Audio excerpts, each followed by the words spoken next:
खूबकू फैल गई बात शनासाई की।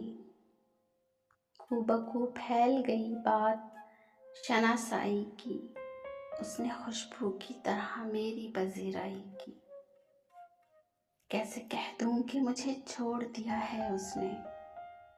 कैसे कह दूं कि मुझे छोड़ दिया है उसने। बात तो सच है मगर बात है रुसवाई की। वो कहीं भी गया लौटा तो मेरे पास आया। वो कहीं भी गया लौटा तो मेरे पास आया। बस यही बात है अच्छी मेरे हर जाए की। तेरा पहलू तेरे दिल की तरह आबाद रहे। तेरा पहलू तेरे दिल की तरह आबाद रहे।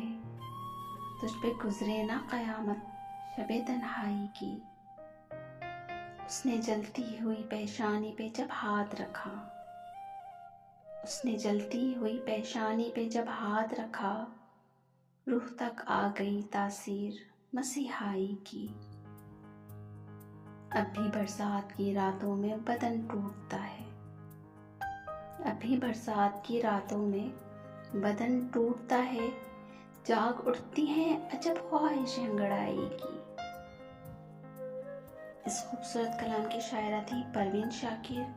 मज़ीद अच्छे कलाम सुनने के लिए हमारे चैनल को लाइक शेयर एंड सब्सक्राइब की ज़रूर कीजिएगा और कमेंट्स में अपनी राय का ज़रूर इजहार कीजिएगा। इजाज़त दीजिए। अल्लाह हाफ़िज़।